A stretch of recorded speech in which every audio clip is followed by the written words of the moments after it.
3 ရက်ဆိုတော့စိတ်ကတော့မှန်သွားပြီဘုရားဝေဒနာလေးနဲ့ညီ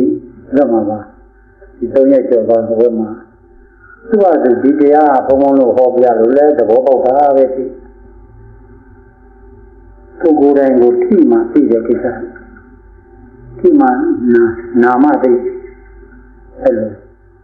ဒီဒုက္ခနဲ့မတွေ့ဘဲနဲ့ဒုက္ခဆိုတာမရောက်နိုင်ဘူးဒုက္ခဆိုတာမရှိဘူးဒုက္ခတာရှိအဲ့ဒုက္ခမရှိခြင်းကိုဒုက္ခချုပ်ခြင်းကိုသာဒုက္ခလို့ခေါ်တာဒီကဒုက္ခလိုက်တာသာသနာဒုက္ခကြီးတွေ့မှာပေါ့အကြောင်းသင်္ခါရလောကမြအကျိုးဒုက္ခကြီးရတယ်လို့ဘုရားဟောဒုက္ခရတယ်လို့မဟုတ်ဒုက္ခရတယ်အဲ့တော့ဘုရားပြနေတာဒုက္ခကိုပြအဲ့ဒုက္ခနဲ့တွေ့တယ်အဲ့ဒုက္ခဆိုတဲ့ခံစားတဲ့စိတ်ကလေးချုပ်သွားတာကိုဒုက္ခမရှိတာကိုဒုက္ခလို့ခေါ်တယ်အဲ့တော့ဒုက္ခကိုကိုယ်ကလိုက်ကြတယ်ဘယ်တော့မရှိဘူးဒီကောင်လေးလိုပေါ့အမှန်ကိုလုပ်ချင်တယ်လို့ကြာအမှန်လိုက်လို့အမှားကြီးတွေ့တယ်မမှားအောင်လားနေအဲ့ဒါအမှန်ဖြစ်တယ်အဲ့မမှားအောင်အလုပ်တစ်ခုမမှားအောင်လုပ်တာလုပ်ခြင်းဒီအမှန်လို့ခေါ်တယ်ဘုံဘုံကနှစ်ခုရှိတယ်လို့ပဲဧကောဓမောတရားဆိုတာဧကောဓမောတစ်ခုလေးရှိတယ်အမှန်ဆိုလည်းသူပဲအမှားဆိုလည်းသူပဲဒါပေမဲ့ဘာတွေရှိလဲဆိုတော့ခန္ဓာမှာအမှားတွေရှိတယ်အဲ့ဒီအမှားချုပ်ခြင်းကိုဘာမှမဖြစ်ပေါ်ခြင်းအမှားချုပ်သွားတော့ချုပ်တဲ့နေရာဘာမှမရှိတော့အမှန်ပေါ့ဒုက္ခချုပ်သွားတယ်ချုပ်သွားတော့ဒုက္ခမရှိတာကိုဒုက္ခလို့ခေါ်တာပေါ့ဒါတွေနားလည်ရခဲ့တယ်ဒီလိုဒုက္ခလိုက်ကြတယ်မကြပါဘူးရှာရဏဒုက္ခနဲ့တွေ့မှာအဲရှာတဲ့ဒုက္ခလိုက်ကြတဲ့ဒုက္ခချုပ်ခြင်းသည်ဒုက္ခကိုရောက်ပြီးသားခြင်းသူကတောင်းမဲ့ခေါ်တာပေါ့ဘုံဘုံလည်းရှာခဲ့တာနောက်ကြတော့မှသိအခုရှင်းနေတာလေယောဂီတို့အကုန်လုံးအမှားကြီးပဲအမှန်မရှိဘူးကိုယ်မှကိုမြင်လဲဒီလိုဝါနဲ့သွားပါပြီတော့မှလူပြင်းနေတော့30ပုံနေတော့ကိုယ်မှတော့ကိုမြင်အမှားမမြင်သေးဘူးအမှန်ပဲလိုက်ကြတယ်လူချင်းမှုတွေခန္ဓာရင်းနဲ့လုပ်နေကြအခုတော့ဗာနဲ့လူလဲဆိုတော့ဟိုဘုံဘုံတတိတွေနဲ့ဟောပြလူဆရာလေးတွေများဖြစ်နေတာလေသူလက္ခဏာချင်းလေးတွေအေးဟုတ်တယ်ငါဗာနဲ့လူလဲဆိုတော့လို့နာမတော်မယ်နုကိုယ်ွယ်တဲ့ဆရာတော်ဥပုပ်လိုပဲဆရာတော်ဥပုပ်ကသတ္တဒီနာမတော်မယ်နုဆိုတာတဲ့ဓာတ်ထက်တယ်အဲ့ဒီမှာအဲ့တော့ဒီယဟန်နေလူတွေဆိုတာဘယ်နဲ့မကြောက်ပါဘူးသူကြောက်ပါမနုဓာတ်ထက်အဲ့တော့သူကိုယ်ရတာလည်းဆရာတော်ဥပုပ်အမှတခါလဲရွှေချောင်းနဲ့သူကအဲ့မှာရှိပါတယ်ရွှေချောင်းဆိုတာအခုတည်းရှိသေးတယ်အဲ့ဒီကြောင်းနဲ့ကိုယ်ွယ်ပြီးတော့ထားပြီးတော့ဒီဆရာတော်ကိုယ်ွယ်တာသူကစာပေလေးတဲ့ဆရာတော်သမတော်တွေကအစသူ့ကြောက်ရတော့ဆရာတော်ဘုရားအနေတိုင်းကောင်းကောင်းကြည့်သီလသိက္ခာသမာဓိသိက္ခာကောင်းတော့မင်းဆရာကတော့သူ့ကြောက်ရတာအဲ့ဒါ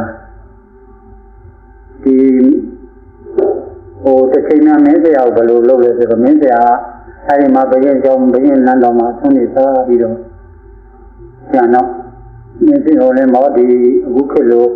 ဒီနေ့ကိုယ်ဝယ်တဲ့ဆရာတော်သမတော်ကြီးလူလို့ပြီးတဲ့အခါကျတို့ဒီနာနာရှိတော့ဆရာတော်ဥပုပ်ကကျောင်းကိုသွားကြည့်အောင်မင်းဆရာဒီဆရာတော်အကြီးဆုံးဆိုတော့သူကြွမယ်ဆိုတော့အားလုံးကရှေ့ကပြင်ဆင်ရတာပေါ့ကျောင်းကိုသွားသူတည်းသွားပြီးတော့ကျောင်းကိုပြင်ဆင်ရဆရာတော်ဥပုပ်ကသူ့ခန်းထဲမှာသူနေလားအဲ့မှာနေတဲ့အခါကျတော့နောက်ဆရာတော်ကြီးကကြွလာသူ့ရဲ့အနောက်ကတပည့်ကြီးနဲ့ဆံရနေနဲ့ကြွဆရာတော်ဥပုပ်ကကျောင်းကတင်မတန်းနားမတော်နဲ့နှိဖောက်တာတော့ကောင်းတယ်ဆိုတော့ဒါကြည့်တယ်ပေါ့ဒါကြည့်တဲ့အခါကျတော့လူတွေကယုံယုံနဲ့တက်လာတော့အဲ့မှာသူကအကျောင်းမှာဘာသာနေလဲကွာမှန်လားပါဆရာတော်မင်းဆရာတော်ကြီးကြွလာဟောဒီမင်းဆရာလည်းကိုယ့်နေရာကိုနေတာမဟုတ်ဘူးဒီလိုပြောမင်းဆရာလည်းကြားလိုက်တဲ့အဲ့ဒါကကြားတော့လမ်းနဲ့ပါပါဝုတ်ပြည့်ပြပြီးတော့ပြန်သွားဆရာမနေတော့ပြန်သွားပြီးတဲ့အခါကျတော့မှနောက်နေ့မှတခါလဲစာခောက်ရည်ဆရာတော်ဘုဟိုလည်းကျောင်းအမြန်ကြွပါဆိုပြီးတော့မင်းဆရာတစ်စိတ်တုံးနဲ့ကြိုက်လိုက်တော့တခါလဲဆရာတော်ဘုကြီးရောက်စာအုပ်ကြည့် ရှိပြီးတော့ငါ့ကိုအကြောင်းရှိလို့ခေါ်တာပဲဆိုအဲဒီဆရာတော်ဘုရားအဲဒီကြောင်းသွားဆရာတော်ကြီးကြောင်းဘုရားတော်ဆရာတော်ကမင်းဆရာဘာလုပ်ပြီးလဲဆိုတော့ကြာနာနာခင်းပြီးတော့ခါပြီးတော့နေဟိုကလည်းရောက်သွားတဲ့အခါကျတော့ဆရာတော်ဘုရားတော့သူအိန္ဒိယလည်းသိကောင်းတယ်သီလဘုံသမာဓိဘုံတွေလည်းကောင်းတော့သူကြောက်ကြတာပေါ့အဲမှာမင်းဆရာတခါလဲဇာတိဥဒ္ဒလုပ်ပြီးတော့ဟိုလည်းသူ့ကိုပြင့်ပြီးတော့ဟိုကဝါကြည့်တော့ခေါင်းရင်းတင်ရတာပေါ့မင်းဆရာဝါငယ်နေသင်တဲ့အခါကျတော့သူမင်းဆရာကိုပြောတယ်မမင်းနဲ့မင်းဘာဖြစ်လို့ငါ့ကိုအကြောင်းကြားရတာလေတဲ့ဘာအကြောင်းများရှိတယ်လေမှန်လားပါဆရာတော်တဲ့မနေ့ကတော့တပည့်တော်မသိမမြင်နဲ့ဆရာတော်အကြောင်းလာမိပါတယ်အဲ့ဒါကိုခွင့်ပြုတော်မူပါတဲ့တပည့်တော်မသိမြင်မိတဲ့အတွက်ဟိုမင်းဆရာလည်းကိုနေရာကိုနေတာမဟုတ်ဘူးဆိုတော့တလုံးပြောလိုက်အဲ့ဒါကိုသိပြီးတော့ဒီဘက်ပြင်ပြီးတော့သူ့ကိုပြန်တောင်းမှမင်းဆရာတပည့်တော်ဟာမင်းဆရာကလောက်ပါပြီနဲ့အတိဟွာလည်းငယ်ပါတယ်အတိတရားလည်းဆရာတော်ကြီးလို့မသိသေးတော့ခွင့်လို့ပါဒီလိုပြောတယ်တတိတော်မှာအတိတရားနည်းပါသေးတယ်ဆရာတော်ကြီးမနေ့ကအမိတ်ကြည့်လိုက်တော့မှသတိတံဝိရတွေရပြီလို့ဒါကြောင့်လို့ပြင်ပြီးတော့တတိတော်တောင်းမှပြီးတော့ကြော့တာပါဒီတော့အပြင်းများရှိရင်ခွင့်လို့ပါဒီလိုပြောဟာဘာဆိုင်လဲကတော့မင်းမကောင်းတာလို့မခံမှာဟောကောင်းတာလို့ရင်စေတနာကောင်းနဲ့လို့ရင်ကောင်းမှာပေါ့မကောင်းတာလို့မင်းလည်းခံမှာဟောဟောမင်းငါ့ကိုပြင်တာဒါပဲမှန်ပါဗျာဆိုပြန်တော့အားပြန်မယ်ဆိုလိုက်ပုတ်ကြပြန်မှာဒီတော့သူကဖတ်ပြနေတဲ့ပုဂ္ဂိုလ်အဲ့ဒါနဲ့ပဲဒီတတိတွေကလည်းအရန်ကြောက်ရတယ်ဒါလည်းအရန်တော့စလကားနဲ့စာနဲ့မျက်စိနဲ့အဲ့ဒါသူ့အမေပြီးတော့ဆက်ဆောက်ကလေးချပြီးတော့အဘောနဲ့တက်ကြည့်ပြီးတော့ဒီမှာရေးခဏရှိရတော့ကျုံနောက်ကလည်းခဲ့မယ်ဒါပဲပြောပြီးဆောက်ကလေးဖန်ပြန်ကြည့်အဲ့ဒီတော့တတိတွေကလည်းကျမ်းပြီးတတ်ကြတော့သူတတိတွေအကုန်လုံးကျမ်းနေပြီးခိုင်းတယ်မင်းတို့ကျမ်းနေပြုတာကျမ်းလူလောက်တဲ့ဆိုတော့ကျမ်းနေပြုကြတာပေါ့နေရာသုံးရရတာတော့တချို့ဦးစင်းတွေကသူကကျမ်းဟောအမြန်ပြီးသိကျင်တယ်ပြီးတော့ဆွတ်တက်ပြီးတော့ဆရာလာတာဆရာတော်ဘုရားတပည့်တော်ကျမ်းပြီးပါစေဒီထားခဲ့အကယ်၍များတလုံးတလိမှားခဲ့ရင်ကာလီထုံးလေးနဲ့ထောက်ပြီးတာပါဗျာထောက်ပြီးတော့လာကြည့်အောင်နှစ်ပြန်လာကြည့်ပေါ့ဆိုလေနောက်နေ့မနေ့ကျတော့ဒီမောင်မစင်းကတော့ယဟန်ကတော့အကျမ်းနေတော့ဆရာတော်ကြီးသဘောကျမှာပဲအတော်ကိုအဆောင်ကုန်ဆက်မှတ်ပြီးတော့တခါလဲဘုသူကြရင်းနဲ့စုံအောင်ထည့်တာဟိုကဒီလိုထင်တယ်နောက်နေ့မနေ့လဲလာမင်းလာပြီလားမှန်ပါဗျာကဲနေကျန်းလူကျင်လို့လာတာမှန်ပါဗျာဟောအကြောင်းအောက်ကထုံးုံနဲ့သွားပြီထုံးုံနဲ့ကုန်နဲ့ကျမ်းနေအကုန်မှခက်လို့လည်းမင်းတို့ထုံးုံနဲ့နေရမိမိတို့လောက်တာတွေအမှားကြီးပဲအဲ့ဒီအမှားကိုမြင်နိုင်အမှားတစ်ချက်မြင်အမှန်ရောက်ပါတယ်ဒါမိမိတို့မသိနိုင်အမှားမရှိခြင်းဒီအမှန်ခေါ်ပါတယ်ဒါဒီမှာဘုံဘုံကြီးမှရှိပါတယ်တရားအခုဒီနေ့လာပါတယ်ဒါဘုံဘုံတို့ကွန်မြူနစ်ဝါရီကတခင်တန်းထုံးရဲ့ဟိုလင်းနေပေါ့တပည့်တွေပေါ့ဒီတွေပေါ့ဘုံဘုံကိုကြည့်ရဖို့သုံးရတော့ဒီဆောင်ကြည့်သူတို့ကဒီလိုဘုံကြီးကိုကိုးကြတာမဟုတ်ဘူးဘုံဘုံလူတွေလည်းများတယ်တရားလည်းပြရတယ်ဆိုတော့ဒီအတိအမှဆိုလို့ရှိရင်ဘုံဘုံတတိတွေကြီးပဲဘုံလည်းတည်ဖို့သုံးဘုံဘုံတတိကြီးပဲဖြစ်နေတော့သူကလည်းအမှအကဲခတ်ဒီဘုံကြီးကဘယ်လိုဘုံကြီးလဲဒီလိုချင်းသူအကဲခတ်သုံးနှစ်လောက်အကဲခတ်ပဲသူလာပြီးတော့ဆွေးနွေးလိုက်တဲ့အခါကျတော့တရားဆိုတာဘာကိုခေါ်ပါလဲဗျာတရားဆိုတာအမှားတရားဆိုတာရှိတယ်အမှန်တရားမရှိဘူးအဲ့ဒီအမှားတရားတွေကိုပြန်မြင်ရင်အမှန်ရောက်တယ်အဲ့ဒါကြီးတစ်လုံးနဲ့ပြောလိုက်တာတခါလို့ဥထပြီးတော့ဒီတော့ရှင်းမှာတော့မှဗျာရှင်းတဲ့အတိုင်းနဲ့လုပ်မယ်ဆိုဘယ်လိုက်လာလို့ဟိုတုံပြီးအောင်လိုက်တာအဲ့ဒီလိုက်ကျင်တော့တာတတိယလို့ဆရာလည်းပြောမှုတယ်မင်းတို့အမှန်ရဲ့မိခင်ကအမှားလို့ဆိုတာအခုဆရာတော်ကအမှားကိုကမြင်အောင်ဒီအမှန်ရောက်အမှားမကြည့်ပဲနဲ့အမှန်လိုက်ကြလို့မရဘူးဘုံကဒီလိုဟောအဲ့လိုတခုပဲရှိတယ်အခုဘယ်တော့လည်းမှားလာလဲဆိုတော့မွေးပြန်မှားလာဒီကိစ္စအခုမင်းတို့နာမည်အသီးသီးရှိကြတယ်အဲ့ဒီနာမည်လေးတွေတက်တယ်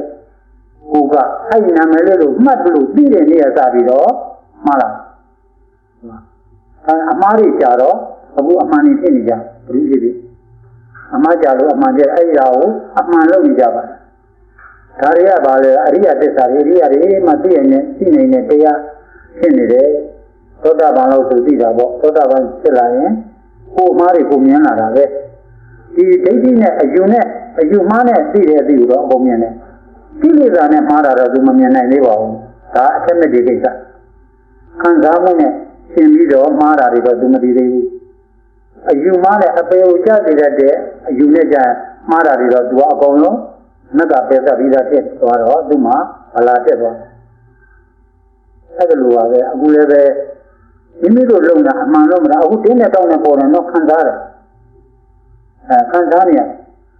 ကိုယ်တော့မှားနေတာပဲဒါမှမှားနေတာကိုဘယ်သူမှမသိဘူးဘုံကဘလို့ပဲပြောကိုယ်တိုင်မှားတယ်လို့မြင်ကမမြင်ဘဲနဲ့မသိနိုင်ပါဘူးဒါကြောင့်မလို့ဘုံတို့ဒီပေါ်မှာပဲထောက်ပြီးနေရတာဒီလက္ခဏာတွေပဲထောက်ပြနေကိုမှကိုမြင်လာတယ်ဟိုတင်းနဲ့တောင်းနေတယ်တင်းနဲ့တောင်းနေပြတော့ဟာပေါင်မတင်းတောင်းပိုက်ခဲအဲ့ဒါကိုခံစားနေရတကယ်ပေါင်မလို့တင်းနေတာမှခံစားတာလည်းမိမိဖြစ်အဲ့တော့ဒီတင်းနဲ့ရမဟုတ်ပါဘူးလို့ပြောတော့လက်နဲ့မခံနိုင်ဘုံပြောဘုံလက်နဲ့မခံဘူးဒါရှိပါတော့တရားပြတဲ့ဥတည်ဒါအခုမှသူကနောက်လက်ထောက်ပါပထမသူ့အကူကြီးကအခုရှိပါတယ်သူ့အကူကြီးကရဟန်းဝဲဘုံဘုံကြီးမှလက်ထောက်ကိုအောင်တယ်ဆိုတာဘုံဘတွန်တေးမှတရားပြတရားတွေပြတော့အဲ့မှာဒီတွန်တေးကပုဂ္ဂိုလ်တွေကလာအထုတ်ကြတော့ဘုံဘကလည်းတိုးထဲမှာနေတာကိုဒီလူတွေမကိုးကိုတဲ့အကြောင်းလူတွေမလာတဲ့အကြောင်းမှာဘုံဘကနေတာလူတွေလာရင်ဘုံဘမကြိုက်ကိုယ့်လို့ကိုပြက်အဲ့လိုပုဂ္ဂိုလ်တွေကလာပြီးတော့အထုတ်တော့ဘုံဘလည်းလာတော့သူတို့လူချင်းလို့စားဖို့လာတာပဲသူပြပြပေးတာပေါ့အဲ့ဒီတော့ပြပြီးတော့နောက်တစ်ခါနဲ့လူတွေကများတာနောက်လူတွေကတိလာတော့အမှဘုံဘမရှိဘူးဘုံဘမြို့ပြန်တက်လာလိုက်ဒီအောင်လံသွားလိုက်အဲ့ဒီလိုပဲဘုံဘပြနေတာဟုတ်ဘုံဘရဲ့ယနေ့ဒီဝါရီယာဆိုလေသိစုစုမှရဘုံမ2ဝါဘုံမ3ဝါဘုံမ3ဝါတခါလေကိုယ်ဝါရီကိုစဉ်းစားကိုယ့်ကဘယ်တော့မှမသိဘူးဘာဖြစ်လို့လဲဆိုတော့နေရာဌာနန္ဒရာရအများကြီးတဝါနဲ့ဆိုခဲ့တဲ့နေရာ2ဝါ3ဝါအဲ့ဒါပြန်ထွက်လိုက်မှဝါရီကိုသိတယ်တနေရာထဲမှာဝါ4ဝါမြောက်ဘုံဘမရှိခဲ့ဘူးအခုဒီကျောင်းမှာ4ဝါမြောက်ဖြစ်တခါမှဘုံမှာဒီ4ဝါမြောက်နဲ့မနေဘူး3ဝါဆိုဘုံဖတ်တာဘုံကျောင်းနဲ့ကြီးတဲ့ရန်ညောင်းကမင်္ဂလာတော်မှာ3ဝါနဲ့ဘုံဖတ်သွားတာအဲဒီပြင်တတိလွှဲပါခဲ့အဲ့ဒါပါလေဆိုတော့ဒီပေါ်မှာကိုအညီအဆုံးဘုံသိကြောက်တရားတော်မှညှိမယ်ကျောင်းတန်ရောစဉ်တရားတော်မှတန်ရောစဉ်သူတတိစိတ်ဝင်တယ်ဒီကိစ္စကိလေသာလေးသူကမသိလို့လည်းစိတ်ဝင်တယ်အဲ့တော့တယောက်ပြောင်းငေးလာတယ်ဟောတရားတော်မှတည်းလည်းကြည်ညိုလာတယ်ဘုန်းကြီးလည်းအဲ့ဒီပုံမှာပြန်ငေးလာတော့တယောက်ပြောင်းငေးကြတော့ဖိတ်ကုန်နော်အဲ့ဒါနဲ့ကိုယ့်ရဲ့အကျင့်သီလတွေကပြည့်တယ်အဲ့ဒီလိုလည်းရှိအဲ့ဒါနဲ့ဘုံဘအဲ့လိုပြောက်ရတော့ဘုံဘပရိသတ်ကများကြနေခဲ့ရောဘုံဘကြောင်လုံးတက်အဲ့တော့သူ့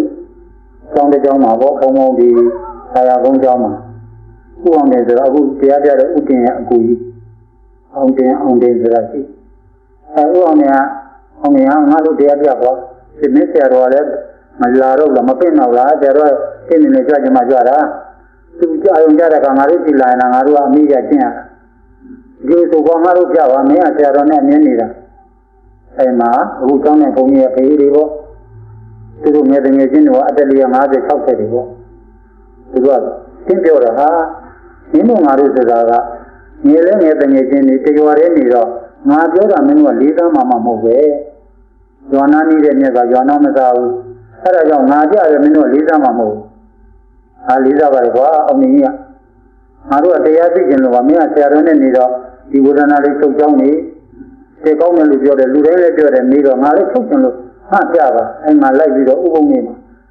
လူက6ယောက်တောင်းမှတော့ဒါတဲ့ငါပြတယ်လို့မင်းတို့လုံးဟာလုံးအဲ့ဒါနဲ့ကဲဒီလိုဆိုရင်ဥပုံကြီးပြမှာကွာဆိုတော့မဲသူ့ဆရာသမားပြမယ်ဆိုတော့ကလထိုင်နေပါရင်းနဲ့ကြာကြာနတ်နာပေါ့ငငယ်ချင်းနေထားပြီးတာပေါ့ အဲ့မှာကဲဥပုပ်လည်းပြုပြီးနေခင်းနဲ့ရောက်တော့တရားတိုင်တော့ကဲပရိက္ခယူမှာပေါ့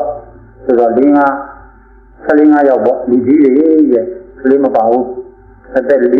50ဒီပေါ့ခိုင်ညဓမ္မတွေလည်းခိုင်နေအဲ့တော့အဲ့ဒီဥအောင်တရားပြဒါကြီးဥအောင်နဲ့ဆိုတော့သူကယဟန်ပါသူကယဟန်ဟောရလူဝတ်နဲ့ပြတဲ့အခါကျတော့တဏှာကြီးမထိုးခင်မှာပဲလူဘိန်းနေတယ်မင်းတို့ကျူကြငါကျူတယ်လို့ကျူငါပဲမင်းတို့တော့ငါပြောတဲ့အတိုင်းလုပ်မယ်ဆိုလို့ငါတရားပြတာငါမပြခြင်းဘူးမင်းတို့ကငါလေးစားတာမဟုတ်အောက်ကနေတုံးနဲ့ဒါလေးစားပါလေကွာလေးစားလို့လည်းမပြောတဲ့အတိုင်းမတင်ပြီးတော့သူကအောက်ကနေနေတာပဲဒါတယောက်တည်းတငယ်ချင်းတွေဆိုတော့ဒီနည်းပြောတယ်ပရိက္ခယူကြဆိုပရိက္ခပြီးပဲလို့ထိုင်တာပေါ့ကျူတာဆိုတော့လည်းကျူကြတယ်ဟာလို့တူအောင်ကျူဆိုတော့သူကကျူပြီးတယ်နာယီဝဲ45မိနစ်လောက်ကြာလာတော့ဝေဒနာတက်သူကသိတာပေါ့ဒီကကြတော့နာယီဝေဒနာဓမ္မသတ်တဲ့အနာပါနဓမ္မသရှုပေါ့ရှုပြီးဒီလိုခိုင်းလာတော့ကျူကြတက်ကြလာတော့မကျူခြင်းရတော့ဒီကပ်ပြီးတော့ကျူပြီးလဲမောတယ်ဝေဒနာတက်တာတစ်မျိုးကျူနေတာပင်မနာတစ်မျိုးဖြစ်လာအဲဒီတော့မင်းတို့တော့မကျူရင်မင်းတို့ဒီဝေဒနာမလွတ်ဘူးငါတို့လည်းကျူခဲ့ရဆရာတော်နဲ့မင်းတို့ပြပါဆိုလို့ငါပြတာငါပြောတဲ့အတိုင်းလုပ်မယ်ဆိုပြီးတော့သူ့လုပ်ကြပါကျူကြပါဆိုတော့15 ယောက်က3 ယောက်တော့ကျူတယ်အဲ့ဒါလိုနဲ့နေလာရဒီ45မိနစ်ကလည်းတဏှာကြီးပြည့်ကနေကြတော့ဝေဒနာထုတ်တက်တာပေါ့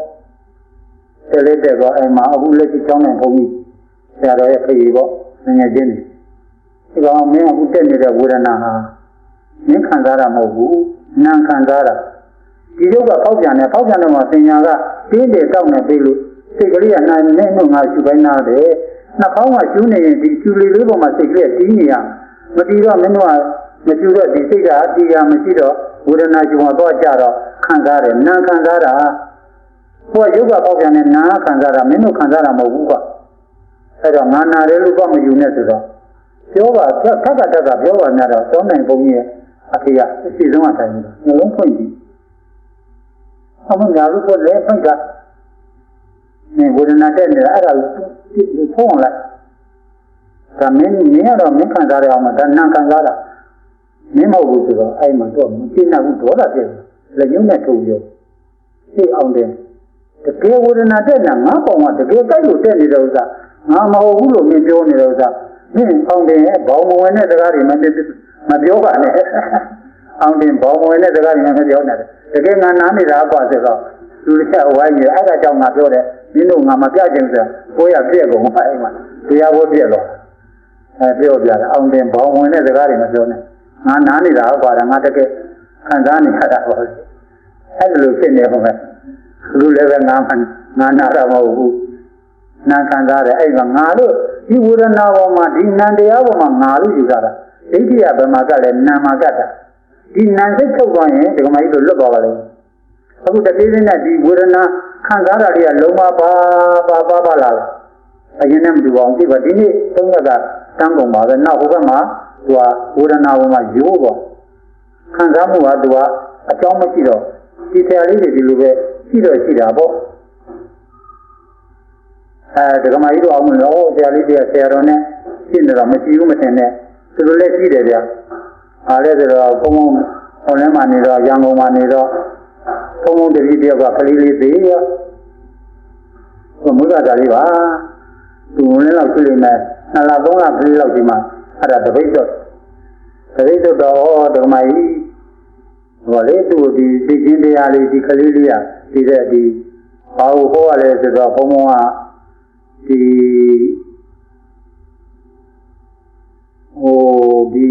ကလေးလေးသိလို့သူကလေးကသိတယ်သူများကလေးတွေမသိဘူးဆိုပြီးတော့ဖြစ်နေတဲ့ဇလန်းတလန်းပေါ့လေဘုံလဲတိတာဘောရမီဓာတ်ကိုဘုံကဟောကလေးတွေနဲ့ဆိုတော့သူလည်းသိတော့အဲ့ဇလန်းကိုဘုံဟောပြအဲ့ဒါနဲ့နေလိုက်နောက်ဇလန်းနဲ့မလာဘူးခဏတရားလဲလာတော့မလာဘူးဒီကိစ္စရောက်နေလေဟာတတိတော့အိမ်ကနေပြီးတော့ဘုသူကလေးများသေးတယ်လေမျောနေရတယ်ဟောဘုံကတော့သူကလေးတွေတော့တင်းကလေးတွေမသေးပါစေနဲ့အိမ်နဲ့သေးသလားဟဲ့စိုးရိမ်ပြီးတော့မျောတာလားအောင်နေတယ် မဟုတ်ဘူးတဲ့ဗျာ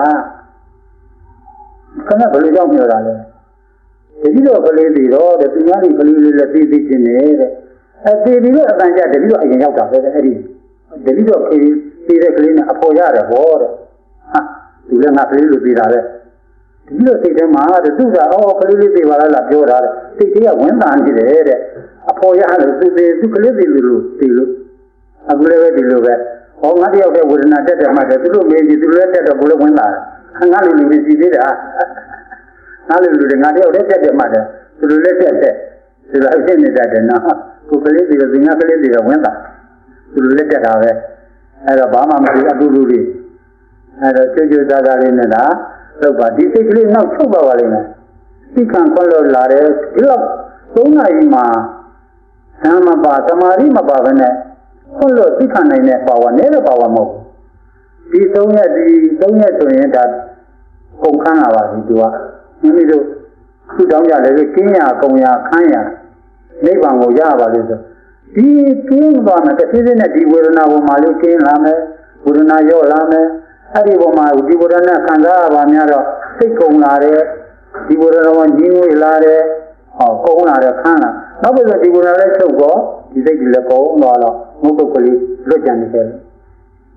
အဲ့ဒီတော့မှလွတ်တဲ့တရားကိုလွတ်တယ်ဆိုတာဒါပါလားလို့ဒီလိုသိတယ်အဲ့ဒါကိုမသိဘဲနဲ့လွတ်အောင်လိုက်ကြနေတယ်လွတ်တယ်ဆိုတော့လွတ်အောင်ကြတော့လွတ်လို့ကြီးဖြစ်နေတာနဲ့ငြိမ်နေဆိုတော့ကိုကငြိမ်အောင်လုပ်တော့လုံငြိမ်ကြီးဖြစ်နေတာနဲ့အဲ့ဒါနဲ့ပဲလာတော့အဲ့ဒီကျမ်းကိုမှားတယ်လို့ဘုံဘုံပြောတာပါဒါမှမဟုတ်မိမိတို့လည်းဒီလမ်းလာမှာတကယ်လွတ်တဲ့လမ်းဟောဒီအခုပြတဲ့လမ်းနေရတကယ်သီလမပါသမာဓိမပါဘဲနဲ့ပြောင်းနဲ့လိုက်သွားတာအဲ့ဒါလေးကြီးအခု3ရက်တောင်သိခံနိုင်မှာတော့ဒီ3ရက်ပြန်ဟိုဘက်မှာဒီတော့မဟုတ်တော့နောက်ဆိုရင်ဉာဏ်နေပေါက်လာမယ်ဉာဏ်ဓုတွေထွက်လာလိမ့်မယ်ဘုံဘုံကထွက်ပြီးလို့မရအဲ့ဒီဝေဒနာကိုထုတ်ပြီးတော့ဒါမှတရားဓုခေါ်တာပေါ့ဆရာမဟုတ်ဆရာဘုဉာဏ်ဖြင့်ဆိုတာဆရာပူဆရာမလို့အလိုလိုထုတ်သွင်းပြီးတော့အဲ့ဒီဉာဏ်ပေါ်လာလို့ဒီဉာဏ်ဓုတစ်ခုပဲဒါမှဆရာမဟုတ်ဆရာဘုဉာဏ်ဆိုတာဒါကိုဆိုလိုတာပါထုတ်သွင်းပြီးတော့ပိုးကြောင်လည်းမဟုတ်ဘူးဆရာပြလို့လည်းမဟုတ်ဘူးရှင်းချင်းနဲ့ဒီတရားကိုကဉာဏ်နဲ့ပေါ်လာတယ်ဘယ်တရားမှလည်းမဟုတ်ဘူးသူကသူဒီသတိပဋ္ဌာန်တရား၄ပါးကာယဝေဒနာစိတ်ဓမ္မရှင်းချင်းနဲ့ဉာဏ်နဲ့သူကသူပေါ်လာတယ်အဲ့ဒါမသိတော့လေဒီဓမ္မရှိသေးတော့ငါဒီမှာကျွဲလို့ဘယ်လိုသဘောပေါက်သွားတယ်ပေါက်သွားတဲ့သဘောကဉာဏ်ဒါပေမဲ့ငါကတ်အဲ့လိုငါကတ်ပြန်ရောအဲ့ငါပြတ်သွားလိမ့်မယ်နော်ဒါတစ်စိမ့်စီသွားမှာပါအဲ့ဒါကြောင့်ကျူးစားစားလေးနဲ့အားထုတ်ကြရအောင်5မိနစ်တော့ပူသွားနမောတ္တသာသုံး